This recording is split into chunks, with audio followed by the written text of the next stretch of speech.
가끔씩 퇴근하고 집에 돌아가면 이 아내의 표정에서 지침을 읽을 때가 있습니다. 그냥 얼굴에 미치겠다가 써 있어요. 그리고 방바닥도 미쳐 있습니다. 막 아이들이 버려놓은 옷과 막 책 그리고 과자 봉다리 이런 것들이 여기저기 막 돌아다니고 있습니다. 그리고 한 명은 저쪽 방 구석에서 누워서 발을 막 왔다 갔다 하고 있어요. 그러니까 상황을 살펴보니까 이 아이들이 밥을 안 먹겠다고 하는 상황이고, 그래서 다른 것을 해주었는데도 안 먹고 있는 거예요. 그리고 이제 게임 시간을 늘려달라고 했는데 안 된다고 한 거죠. 그러니까 방에 누워서 시위를 벌이고 있는 거예요. 다리를 왔다 갔다 하면서 늘려줘 이렇게 하고 있는 거죠. 그러니까 아내 입장에서는 미치겠는 거죠. 말도 안 듣는데 해준 밥도 안 먹고 방구석에서 막 시위를 하고 있으니까 아내 입장에서는 미치겠는 거죠. 근데 저랑 있으면 이런 일이 잘 벌어지지 않습니다. 월요일이 되면 이제 아내가 학교를 가기 때문에 이 월요일 저녁은 남자 셋이서 이렇게 밥을 먹게 되는데요.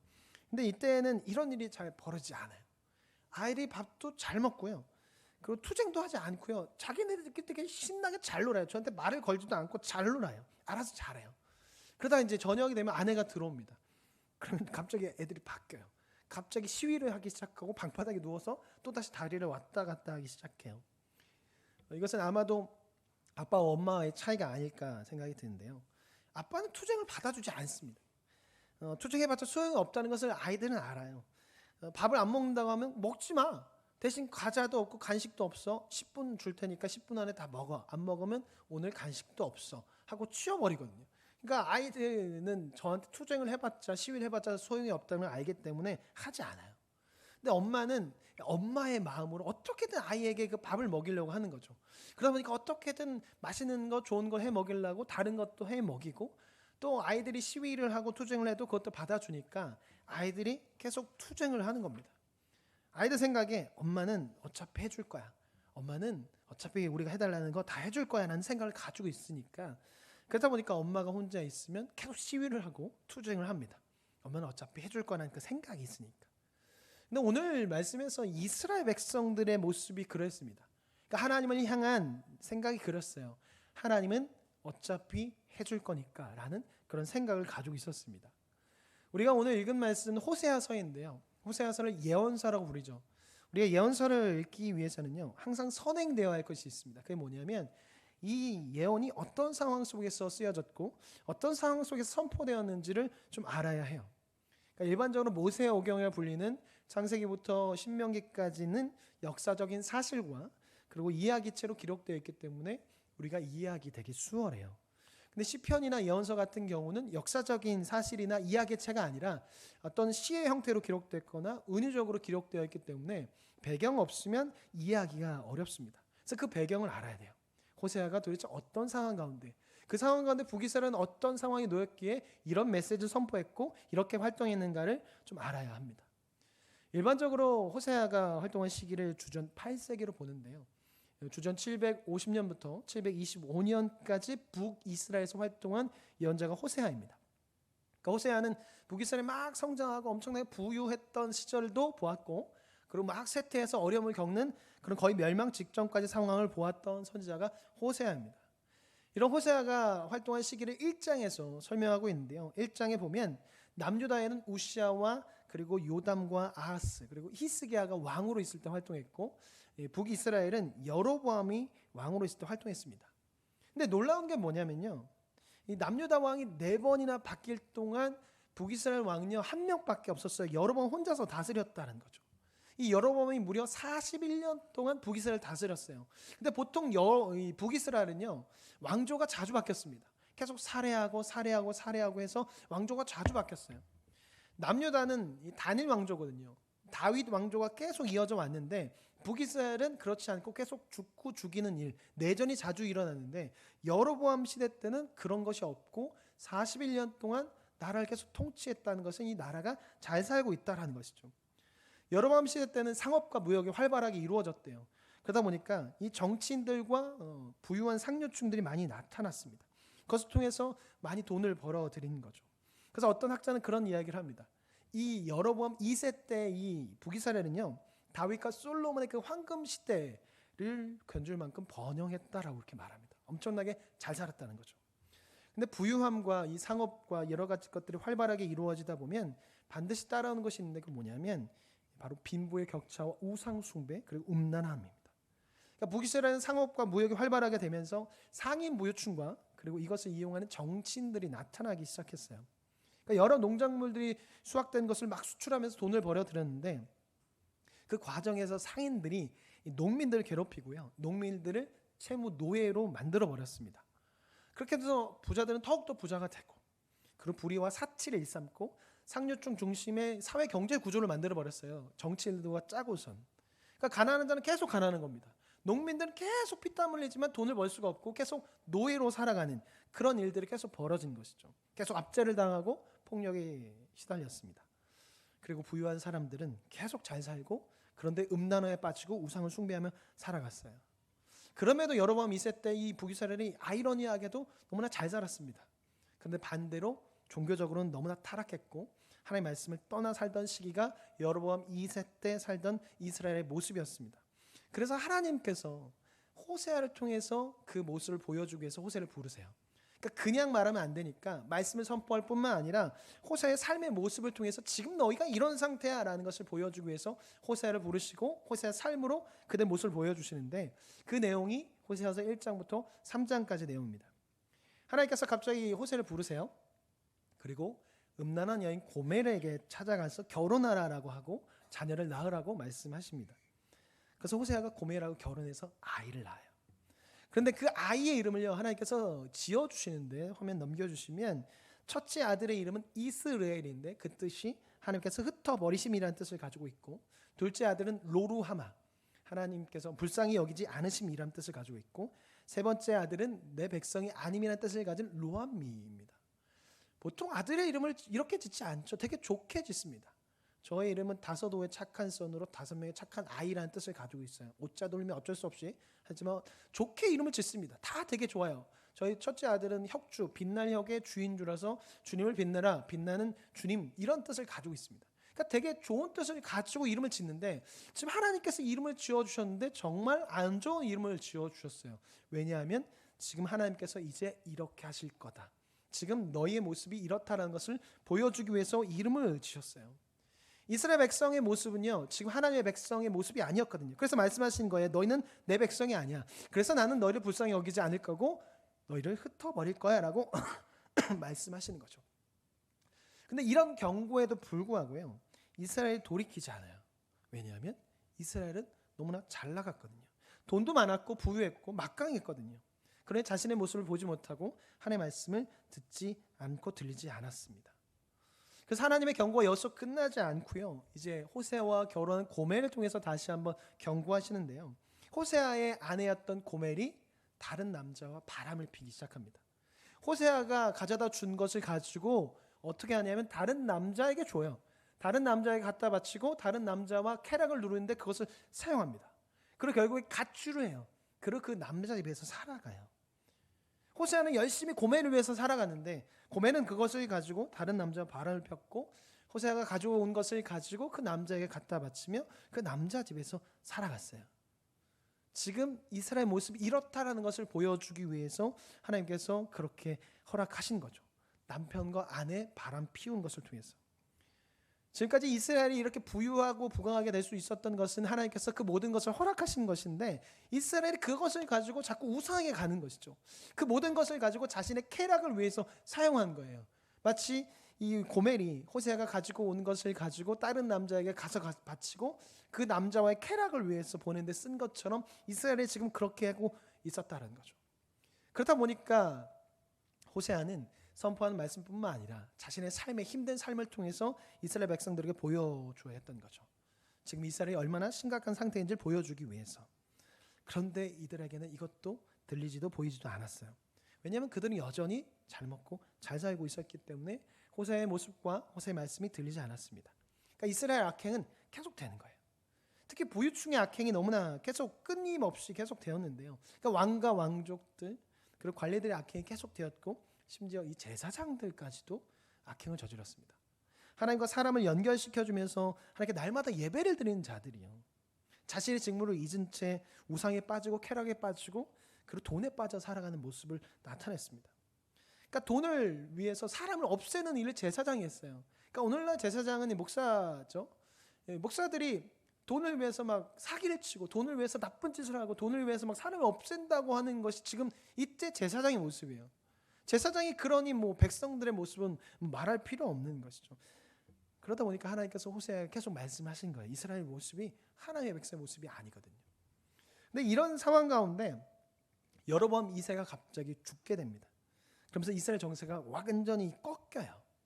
그러니까 여로보암 2세가 41년 동안 통치했단 말이에요. 근데 그의 아들 스가랴가 이 살룸에 의해서 6개월 만에 살해당해서 죽게 됩니다.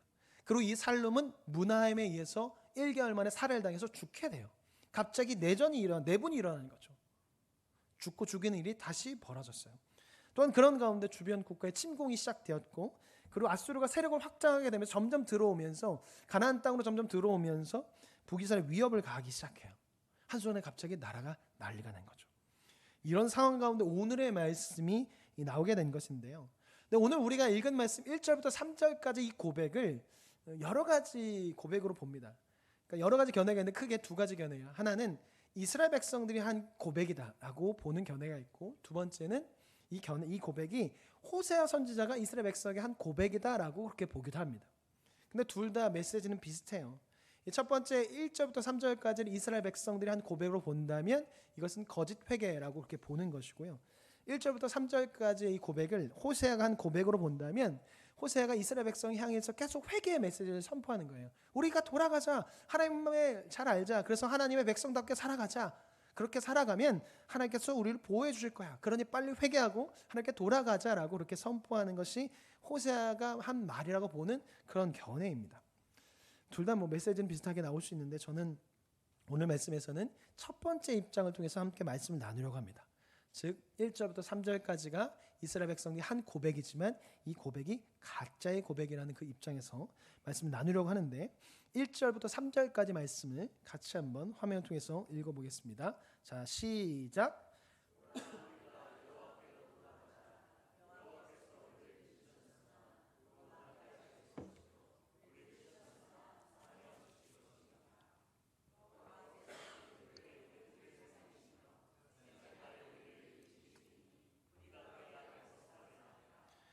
그러므로 우리가 여호와를 알자. 힘써 여호와를 알자.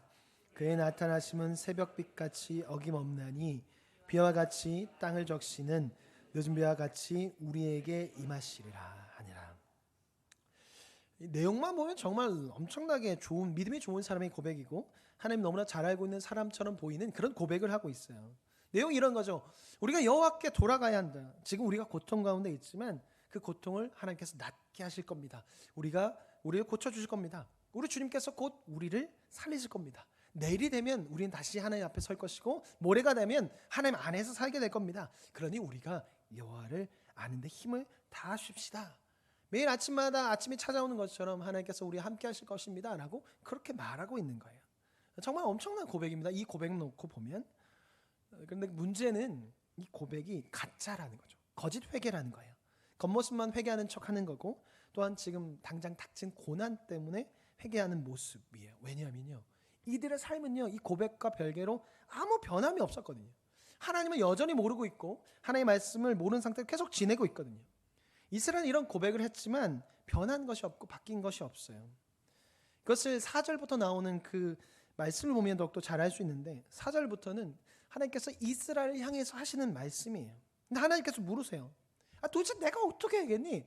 도대체 내가 어떻게 해야 너희가 정신을 차리겠니? 도대체 너희가 하는 그런 행동과 요구에 내가 도대체 어떻게 반응해야 되니? 무엇을 해야겠니? 라고 말씀하고 계시거든요. 그리고 이어서 뭐라고 말씀하시냐면 너의 인애가 아침 구름이나 씨 없어지는 이슬과 같다라고 말씀하세요. 즉 아무것도 변한 게 없다라는 거죠. 이스라엘 바뀐 것이 하나도 없다라는 거예요. 이스라엘은 여전히 가난한 자를 괴롭히고 자기들만의 세상에 빠져 있습니다. 하나님의 말씀에 관심도 없고 자기 지킬 생각도 없어요. 가난한 자를 도우며 어려운 자를 도우며 살아가라고 하는 하나님의 말씀에 관심도 없고 자기 안위와 쾌락, 부에만 관심이 있는 거예요. 그것만 놓고 하나님을 찾는 거죠. 그뿐만 아니라 6절 말씀을 보면 하나님께서 나는 번제보다 하나님을 아는 것을 더 원한다라고 말씀하세요. 이 말은 뭐냐면요, 이스라엘이 그 삶과 행동을 바뀌지 않으면서 성전에 와서 번제만 드렸다는 거예요. 제사만 드렸다는 거예요. 그러면서 뭐라고 말하냐면 우리가 하나님을 잘 알자. 우리가 하나님을 잘 알면 된다라고 말하면서 이건 뭐냐면 우리가 하나님을 잘 이용하자라고 하는 것과 똑같은 거예요. 지금 이스라엘이 말하는 것이 이런 거죠. 이스라엘아, 지금 우리가 어려운 가운데 있지만 하나님 잘 생각해봐. 하나님은 우리가 어려움에 있을 때마다 돌이키셨어. 우리가 죄를 지을 때도 하나님 우리 용서해 주셨잖아요. 출애굽 때도 그랬고 사사시대 때 우리가 아무리 죄를 지어도 하나님께서 돌이키셨잖아. 그러니 우리가 해야 할 건 뭐냐? 빨리 와서 번제를 드리면 돼. 제사만 드리면 돼. 우리가 계속 우사하게 제사를 드려서 하나님 좀 삐진 것 같은데 다시 하나님께 와서 제사를 드리자. 그러면 하나님께서 우리를 이 전쟁에서 벗어나게 할 것이고 앗수르로부터 벗어나게 할 것이야 라고 말하고 있는 거예요. 이들은 지금 뭐 하는 거냐면 하나님은 어차피 우리가 회개하면 제사를 드리면 다시 돌이키실 거야. 매일 새벽에 찾아오는 것처럼 매년 비가 내리는 것처럼 그렇게 우리를 다시 살리실 거야. 그러니 빨리 제사나 열심히 드리자라고 말하고 있는 거죠. 아이들이 보는 만화 중에 검정고무신이라는 만화가 있어요. 1960년대, 70년대 배경으로 아마 건사님들 사셨던 그 배경으로 하는 그 만화인데요. 저희 아이들이 볼 때는 제가 나이가 되게 많다고 생각되나 봐요. 왜냐하면 제가 시골에서 어린 시절 보내다 보니까 제 나이 또래보다 제가 옛날 일을 많이 경험해서 이제 그것들을 가끔씩 아이들한테 얘기해 줬거든요. 그럼 검정고무신 보고 오면 아이들이 저한테 그래요. 아빠도 저 시대에 살았지? 저거 사용해 봤지? 저거 알지? 저거 뭐지? 저때 왜 저런 거야? 저한테 물어봐요.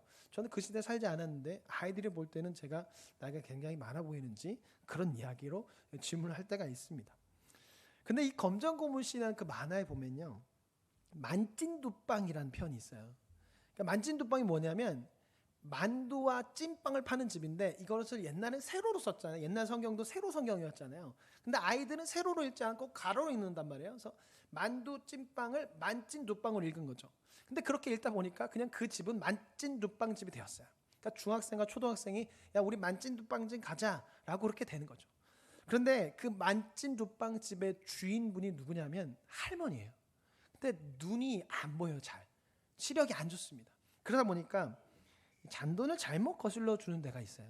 예를 들면 오늘날 따지면 5,000원짜리랑 5만 원짜리 색깔이 좀 비슷하잖아요. 그래서 찐빵을 3개 먹으면 이제 3,000원이라서 5,000원을 냈는데 2,000원을 거슬러 주는 것이 아니라 시력이 안 좋아서 47,000원을 거슬러 주는 게 되는 거죠. 그래서 할머니가 자꾸 그러는 거예요. 시력이 안 좋으니까. 근데 아이들이 그걸 알기 시작했고 그것을 이용하기 시작하는 거죠. 돈을 벌기 위해서 만찐두빵집을 가는 거예요. 그러면 5,000원을 내고 갑자기 47,000원이 생길 수 있는, 뭐 그때 당시에는 아니겠죠. 뭐 5원을 내고 얼마를 받았겠죠. 그러니까 자꾸 돈을 벌게 되는 거죠. 그래서 그것을 아는 사람들이 그 집을 갑니다. 어차피 할머니 눈이 안 보이니까 어차피 그건 내 탓이 아니야. 어차피 할머니 눈이 보이지 않으니까 잘못 주시잖아. 그렇게 생각하면서 그 할머니를 이용하는 아이들이 많아지기 시작했습니다. 근데 이스라엘이 지금 그런 상황이라는 거예요. 하나님은 어차피 우리를 용서하실 거야. 다시 번제를 드리기 시작하면 속죄를 드리면 용서해 주실 거야. 우리는 하나님의 백성이니까. 그러다 보니까 이들의 삶에는요 돌이킴이 없는 거예요. 그냥 계속 똑같은 삶을 살아가고 있는 거죠. 그러니까 성전에 와서는 하나님을 잘 섬기는 자처럼 행동하지만 성전 밖에서는 전혀 다른 자처럼 살아가는 거죠. 성전에 들어와서는 하나님을 예배하는 자처럼 행동하지만 성전 밖을 나가면 하나님 모르는 자처럼 행동하고 우상을 숭배하는 자처럼 행동하는 거죠. 여전히 자신의 쾌락과 정욕을 위해 살아가고 삶의 목적과 목표도 하나님의 말씀 안에 써 있는 것이 아니라 자신에게 있는 거죠. 나만 좋으면 돼, 나만 잘 살면 돼라는 생각이 있었습니다. 그러면서 제사만 잘 드리면 돼라고 생각했어요. 그러니까 이들은 하나님을 조종할 수 있다고 생각한 거죠. 하나님을 마음대로 언제든지 마음대로 할 수 있다고 생각했고 하나님을 자신들이 그동안 숭배해왔던 우상처럼 생각했습니다. 그래서 하나님께서 6절에서 말씀하시는 거예요. 나는 인애를 원하지 제사를 원하지 않는다. 나는 너희가 번제를 드리는 것보다 나를 잘 아는 것을 더 원한다라고 말씀하시는 겁니다. 여기서 인애라는 말은요 히브리어로 헤세드가 사용되는데요. 헤세드의 뜻은 다양합니다. 여러 가지가 있는데 그 중에 성경에서 자주 사용되는 것이 인애, 긍휼, 자비, 그리고 사람으로서 사람 사이에 마땅히 해야 할 도리라는 뜻을 가지고 있습니다. 이 오늘 우리가 읽은 본문에서는 사람 사이에 마땅히 해야 할 도리로 좀 해석할 수 있는데요. 그래서 차준희 교수님은 그분의 책에서 어떻게 설명하냐면 여기서 말하는 이 헤세드는 사람 사이의 도리에 충실함으로 해석할 수 있다고 말씀하시면서 하나님에 대한 신자로서의 도리에 충실함으로도 해석할 수 있다고 말합니다. 그러면서 이 본문은요, 인간적 도리를 충실하게 해나가는 것이 곧 하나님을 아는 것이고, 또한 예배보다 그것이 우선되어야 한다는 것을 나타내는 것이 바로 여기 나오는 헤세드다라고 말씀하세요. 그러니까 삶에서 내게 주어진 그 도리를 행하는 것이 형식적인 예배보다 더 선행되어야 하는 것이고, 그 도리를 행하는 것이 바로 예배 자리라고 말하는 것이라고 말씀하세요. 그러니까 신앙생활이 예배당에서만 이루어지는 것이 아니라 삶에서도 이루어져야 한다는 거죠. 그러니까 만약 삶에서는 하나도 이루어지지 않고 하나도 믿는 자다운 모습이 나타나지 않는다면 그것은 오늘 말씀에서 나오고 있는 그 이스라엘과 같은 모습이라는 거죠. 바람 피고 정신 못 차리는 것과 똑같다는 거죠. 그러니까 신앙생활은 거룩한 삶과 거룩한 예배가 함께 이루어지는 것이기 때문에 우리의 모습은 삶에서도 예배자의 모습이 나타나야 되고 예배당에서도 예배자의 모습이 되어야 합니다.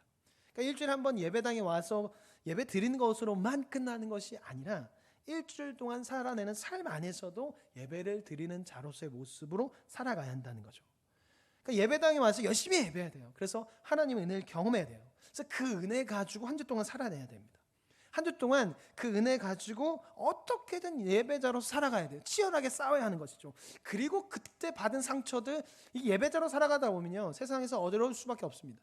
세상은 죄가 공중권세를 잡고 있기 때문에 죄의 세력들이 우리가 거룩하게 살면 살수록 힘들 수밖에 없어요. 어려울 수밖에 없습니다. 그러면 그렇게 치열하게 싸운 것을 가지고, 싸우다가 힘들고 지친 것을 가지고 주님의 십자가 앞에 나와서 드리는 거예요. 그리고 그렇게 살다가 때론 실패할 수 있습니다. 내가 열심히 다짐했는데 하나님 앞으로 이렇게 살지 않겠습니다. 우상을 숭배하지 않고 하나님보다 더 좋아하는 것들 다 치워버리겠습니다 라고 했지만 또다시 넘어가는 경우가 있습니다. 그러면 그 회개하는 마음을 가지고 십자가 앞에 가지고 오는 거예요. 그 마음을 십자가 앞에 드리고 주님의 마음을 얻는 것, 그렇게 살아가는 것이 참된 예배와 예배자의 모습이라고 볼 수 있는 거죠. 그러니까 참된 예배자란 이 두 가지가 동시에 이루어져야 합니다. 그러니까 예배당에서 열심히 하나님 예배해요. 그리고 그 마음 가지고 한 주 동안 치열하게 싸웁니다. 싸우는 과정 가운데서 회개할 마음도 생기고 힘들고 어렵고 낭망하고 슬픈 마음들, 그것을 다시 주님 앞에 가지고 옵니다. 그래서 주님, 내가 힘들어요 라고 고백하고 다시 마음을 얻어서 또 나아가는 것, 그것이 계속 이루어지는 것이 예배라는 거죠. 그게 참된 예배라는 겁니다. 사랑하는 성도 여러분, 어떠십니까? 여러분은 참된 예배자이십니까? 참된 예배를 드리고 계신가요? 근데 참된 예배를 드린다는 게요, 쉽지만은 않아요. 특히 우리의 힘으로, 우리의 생각으로는 할 수가 없습니다. 주님의 도우심이 있을 때 가능한 것이고 주님을 알고 의지할 때 가능한 겁니다. 그래서 우리에게 예배가 필요한 거예요. 그래서 우리에게 이 주일 예배가 필요한 겁니다. 그래서 매일 기도하는 것이 필요하고 기도를 통해 주님의 찾음이 있어야 하는 거죠. 우리에겐 주님의 자녀이지만 주님이 없이는 주의 자녀로 살아갈 수 없습니다. 사랑하는 성도 여러분, 주일 예배 때 그리고 기도회 때마다 열심히 구하세요. 주님, 내가 주님의 자녀로서 살아갈 수 있도록 주님 도와주시옵소서. 주님을 경험할 수 있도록 은혜를 부어주시옵소서. 말씀을 읽을 때마다, 말씀을 들을 때마다 지혜가 생겨서 주님을 알게 하시고 주님의 뜻대로 살아갈 수 있도록 지혜를 부어주시옵소서. 찬양이 기쁨이 되고 찬양을 드려 나오는 것이 그 드린 시간이 기쁨이 되게 해주십시오. 예배를 통해 평안을 누릴 수 있게 해주십시오라고 열심히 주일 예배 때 구하셔야 돼요. 주님께서 주시는 그 마음과 분명히 생각이 있을 겁니다. 그렇게 구하면. 근데 때로는 그게 느껴지지 않을 때도 있어요. 예배당에 나왔는데 내가 열심히 구했는데 아무것도 느껴지지 않을 때도 있습니다. 하지만 밖으로 나가서 삶을 살아가다 보면 그렇게 구한 것과 안 구한 것과 분명히 차이가 있고 삶을 살아가는 가운데 느끼게 돼요. 내가 열심히 기도하면. 그리고 그렇게 구하고 끝내는 것이 아니라 이제 일주일 동안 삶에서 구한 자답게 살아가야 해요. 예배 드린 자답게, 나는 주일 예배 드린 자다, 나는 주님께 구한 자다, 그것을 기억하면서 살아가야 돼요. 그래서 사람으로서 도리를 지켜야 하는 거죠. 하나님 앞에서 하나님의 자녀로서 도리를 지키며 살아가야 하는 것이고 사람들 앞에서 하나님의 자녀로서의 도리를 지키며 살아가야 하는 것이죠. 물론 아침 이슬처럼, 아침 구름처럼 그 쉽게 사라지듯이 실패할 수도 있고 넘어질 수도 있습니다. 근데 그때 우리가 해야 할 건 뭐냐면 다시 일어나는 겁니다. 다시 일어나 주님의 이름을 외치는 것이고 다시 일어나 예배당에 나와서 예배드리며 십자가 앞에 넘어짐과 실패함을 드리고 다시 일어나 주님의 마음을 구하고 다시 일어나는 겁니다. 그리고 그 마음 가지고 세상으로 나아가는 거예요. 오늘 말씀 6절에서 나오는 하나님을 알다라는 건요, 그냥 이론적인 지식, 하나님은 사랑과 공의의 하나님이셔, 이렇게 이론적인 지식만 아는 것이 아니라 살아가는 것까지를 말하는 겁니다. 그러니까 하나님의 성품을 아는 것에서 그냥 지식적으로 아는 것에 그치는 것이 아니라 이제 그 성품을 알았으면 그 성품 가지고 이제 믿음으로 삶에서 나아가는 것이고요. 그 성품이 나의 성품이 될 수 있도록 삶에서 적용하는 것까지 가는 것을 말해요. 그러니까 가정 안에 있을 때 오래 참음으로 해서 가족들에게 대하고 사랑으로 말하고 이웃을 사랑하고 선대할 때 그때 우리는 진짜 하나님을 알게 된다는 거죠. 하나님께서 우리를 위해서 얼마나 오래 참고 계시는지, 예수님께서 가신 그 십자가의 길이 얼마나 고통의 길이고 얼마나 그 멀고 험한 길이었는지 알게 되는 거죠. 우리 주님께서 나를 위해서 정말 오래 참으셨고 사랑하고 계시구나, 정말 그 십자가의 길이 왜 그 길을 가셨는지를 알게 되는 거죠. 우리를 정말 너무나 사랑하시는구나, 지금도 우리를 사랑하시고 지금도 우리를 위해 오래 참으시는구나라는 것을 알게 됩니다. 언제? 내가 삶에서 오래 참을 때, 내가 삶에서 더욱더 누군가를 사랑할 때, 그것을 실천할 때 우리는 하나님을 알게 되고 예수님을 알게 돼요.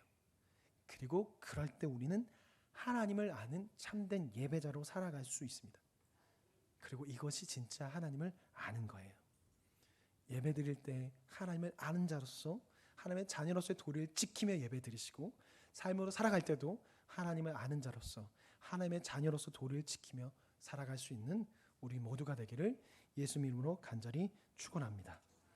같이 찬송하고 기도하겠습니다.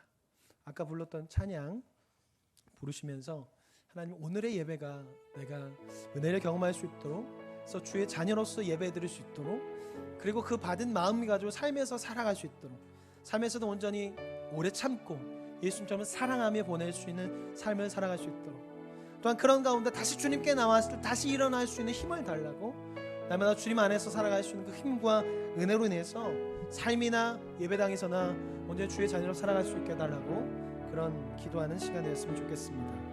나의 모든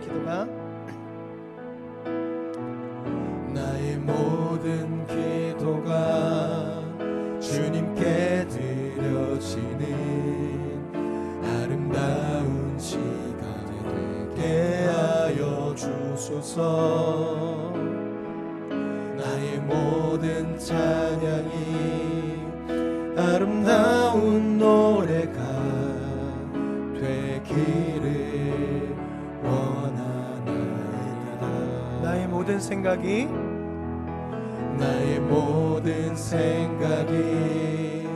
주님께 올라가는 향기로운 향이 되게 하여 주소서. 나의 모든 행실이 하나의 예배가 되기를 원하나이다. 아멘. 당신의 크고도 놀라운 사랑을 의지하며 아멘. 나의 고통과 나의 약함을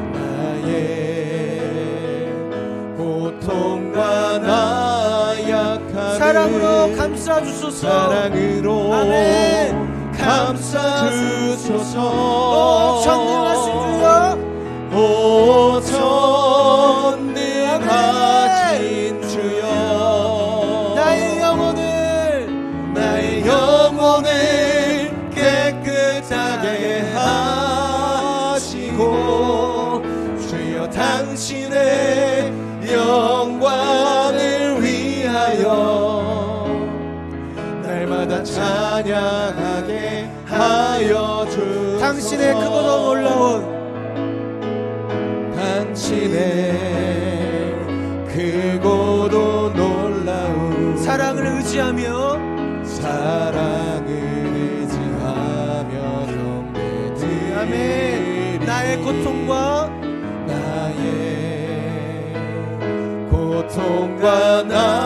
사랑으로 감싸주소서. 아멘. 사랑으로 감싸주소서. 오 전능하신 주여, 오 전능하신 주여, 나의 영혼을 깨끗하게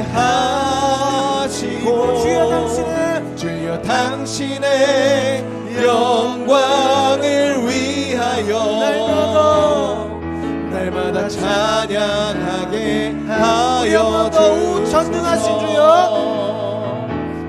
오 전능하신 우리 연약하고 부족하지만 주님께서 전능하시기에 우리 연약함과 나약함과 주님 앞에 드릴 때 주님의 마음을 부어주셔서 오늘 주의 자녀 살아갈 때 주님 믿습니다.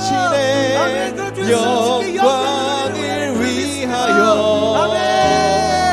날마다 찬양하게 우리 한 번 더 두 손을 높이 들고 오 전능하신 주여 오 전능하신 주여 나의 영혼을 깨끗하게 하시고 주여 당신의 영광을 위하여 날마다 찬양하게 하여 주소서 오 전능하신 주여 오 전능하신 주여 나의 영혼을 깨끗하게 하시고 주여 당신의 영광을 위하여 날마다 찬양하게 하여 주소서 다시 한번 오 전능하신 주여 오 전능하신 주여 나의 영혼을 깨끗하게 하시고 주여 당신의 영광을 위하여 날마다 찬양하게 하여 주소서 우리 같이 주님의 이름 세 번 부르고 함께 기도하며 나가겠습니다. 기도하겠습니다. 주여 주여 주여 오 전능하신 주여 우리의 마음을 깨끗하게 하여 주옵소서. 주의 마음을 들고 주 앞에 나옵니다. 나약했던 마음들 쓰러졌던 마음들 넘어졌던 감사 주소서 우리 영혼을 깨끗하게 하여 주옵소서. 기도하는 가운데 깨끗하게 하여 주옵소서. 전화받았어 주의 영혼을 주의 십자 앞에 드리며 나가오니 주님 우리의 마음을 깨끗하게 하여 주옵소서. 우리는 알 수 없지만 전능하신 하나님께서 할 수 있어. 우리 주님 우리를 깨끗하게 하여 주옵시고 또한 주님을 알게 하여 주옵소서. 그래서 날마다 주님을 아는 자답게 주님을 아는 자답게 삶에서 예배하고 예배하면서 예배하게 하여 주옵소서. 오늘 주님을 열심히 주님의 이름을 높이며 나아갑니다. 주의 영광을 나타내며 나아갈 때 주님께서 오늘 부어주셨습니다. 주님 안에 가서 말하겠시 오늘 주님의 은혜를 부어주옵소서. 예배하는 가운데 주님의 은혜를 부어주셔서 이 은혜를 통해서 삶으로 나아가고 삶에서 승리하게 하여 주옵소서. 또한 삶에서 그런 삶을 살아가고 거룩함을 추구하며 주의 백성답게 하나님을 알기 위해서 노력하고 하나님의 말씀을 위해서 애쓰고 그렇게 살아가는 가운데 준비하고 쓰러진 마음 가지고 예배당에 나올 때 주님께서 전능하신 주님께서 우리를 살리실 것이고 우리를 인도하실 것이고 우리는 주님의 자녀로서 우리를 깨끗하게 하시고 오늘의 예배가 그런 예배가 되었소. 우리의 예배를 드릴 때마다 나를 변화시키는 예배가 되었소. 우리 교회가 변화되는 예배가 되게 하여 주옵소서. 주여 우리가 무엇을 입을 수 있겠습니까? 우리가 무엇으로 주님께 나아갈 수 있겠습니까? 예배를 통해서 우리가 온전히 주님께 나아갈 수 있습니다. 하나님께서 우리 예배 때 주님 우리에게 힘을 부어주옵소서. 예배 때 우리가 주님께로 돌아갈 수 있게 하여 주옵시고 우리가 정신을 차려서 주님께로 나아갈 수 있게 하여 주옵소서. 그 모든 것이 예배 때 가능하오니 예배 때 주님 우리에게 말씀하여 주옵소서.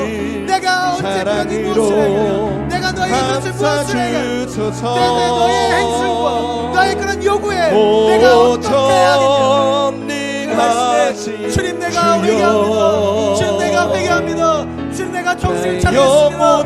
주님 내가 정신을 차리고 주의 자녀로서의 도리를 지키며 살아가겠습니다. 예배당에서 주의 자녀로서 도리를 지키며 삶에서도 주의 자녀로서 도리를 지키며 그렇게 살아가겠습니다 라고 고백할 수 수 있도록 날마다 주님을 인도하여 주고 찬양하게 말씀하여 하여 주옵소서. 그래서 온전히 주소서. 주의 자녀로서 주님의 능력을 믿으며 주의 능력을 믿으며 당신의 주의 이름을 부르며 크고도 예배하는 삶에서 놀라운 살아갈 수 있는 우리가 되게 하여 주옵소서. 오늘 예배하는 예배가 줄 믿습니다. 주님 오늘 받은 것 마음 가지고 한 주 동안 살아가겠습니다.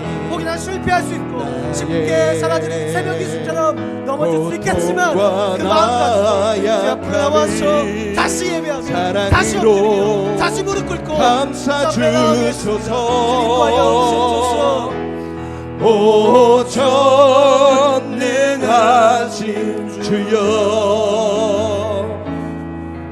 나의 영혼을 깨끗하게 하시고 주여 당신의 영광을 위하여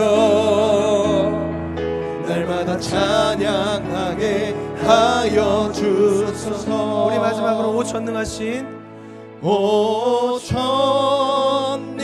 전능하신 주여,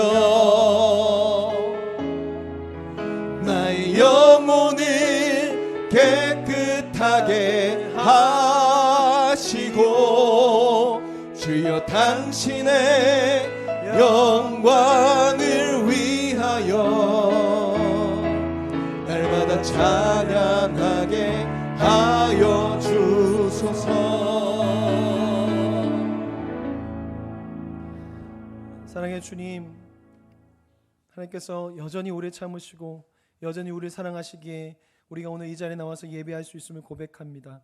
오늘 드린 예배를 통해서 하나님의 은혜를 경험하고 그 전능하신 그 하나님의 일하심을 경험하여서 그 일하심과 그 경험을 통해서 믿음 가지고 세상을 나아가게 하시고 세상에서 늘 승리할 수 있도록 좀 인도하여 주옵소서. 혹여나 우리가 실패하고 넘어지더라도 그 마음 가지고 주님께 왔을 때 다시 일어날 수 있도록 주님 우리에게 힘을 주셔서 날마다 새롭게 다시 일어나고 주님 앞으로 나아갈 수 있는 그런 우리가 될 수 있도록 인도하여 주옵소서. 오늘 남은 시간 주의 자녀로서 도리를 지키며 살아가겠습니다. 사람을 만날 때도 주의 자녀로서 살아가고 또한 예배당에서도 그 남은 모든 시간에서도 또 기도에 나오는 그 모든 공간 안에서도 하나님의 자녀로서 도리를 지키며 살아가겠습니다. 좀 인도하여 주시옵소서. 감사합니다. 예수님의 이름으로 기도드립니다. 아멘.